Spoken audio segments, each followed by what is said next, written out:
welcome back to our podcast. I'm Olia Farina. And I'm Anissa Hoirina. Today Anissa is smiling way too much. I feel like she's hitting something from me and all you guys. I'm not hitting anything. I just really excited because topic today is super special for me. I've been waiting to talk about this place for a long time. This is Travel Talk Wonosobo Edition. See, I know she's playing something that was way too energetic for a normal episode.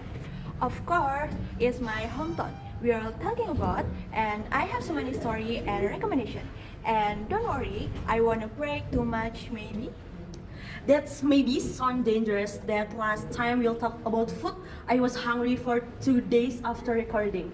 Well, get ready. After this episode, you might want to pack your bag, book a ticket, and go to Wonosobo immediately. Alright, then before Anissa forced me to travel, let's officially start today's episode and drive into Wonosobo. So Nis, let's start from the beginning. If I go to Wonosobo very first time, what should I expect? Like what's first thing I will feel or notice?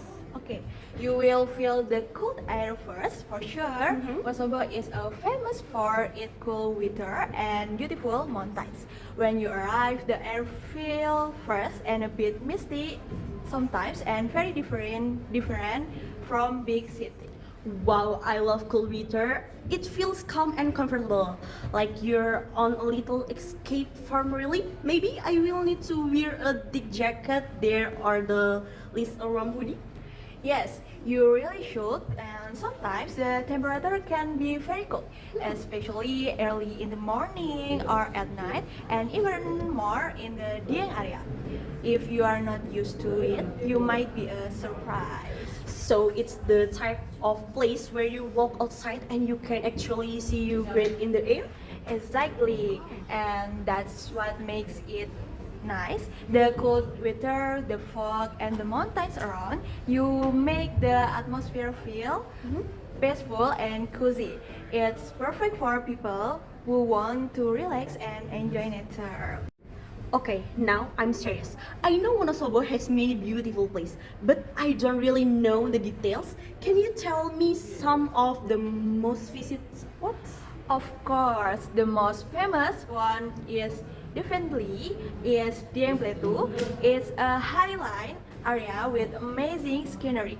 There, you can visit Telaga Warna, Arjuna Temple, Sikidang Crater, and Batu Ratapan Angin.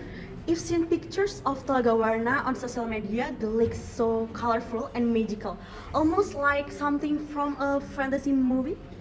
Yes, that's true. The color of the water can look different depending on the sunlight and the angle. It's really beautiful in person, and the air around it is cool and refreshing. And what about Arjuna Temple and Sikidang Crater?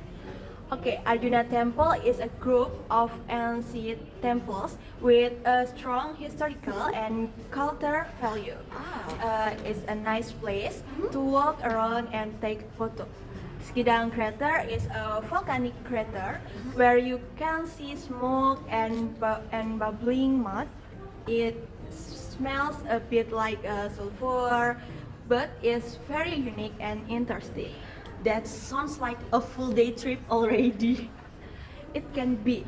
And outside Dieng, there are also many places to visit. You can enjoy the Wonosobo Town Square, which is a nice spot to relax and try local snacks. There is also Manger Lake, a beautiful lake surrounded by hills and Curug Sikarim waterfall, which is perfect for nature lovers. Wow, it really sounds like a full package. Lakes, temples, mountains, waterfalls, everything in one area. Exactly. That's why Wonosobo is a great choice for people who love nature and want to explore different kinds of scenery in one trip.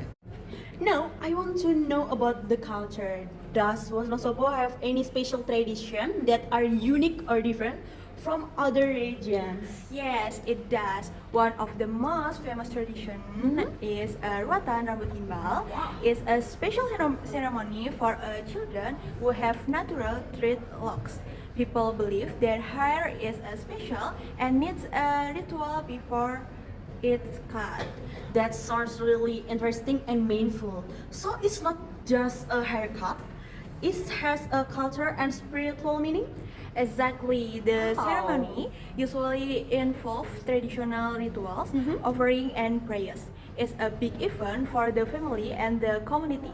Besides that, there is also that Dieng Culture Festival. Wow. It is a yearly event with traditional performs like music, lanterns, and various cultural activity. Many tourists come just to see this festival. Wow, that sounds beautiful. So you have nature and also a rich culture that is still alive and celebrate. Yes, Ah. that's what I love about Wonosobo. It's not just a pretty place, it also has a strong tradition and a unique identity. Yes. Alright, I think we've shared a lot today, starting from the cultivator, beautiful tourist spot, unique tradition of Wonosobo. Yes, and I'm really happy I got a chance to talk about my hometown. I hope everyone who listening can be imagine how special Wonosobo is and maybe consider visiting Wonosobo one day. And thank you, Anissa, for the sharing all these amazing things about Wonosobo. You're welcome, and thank you everyone for listening to this episode. If you enjoyed this episode, don't forget to follow our podcast and share it with your friends. Bye everyone!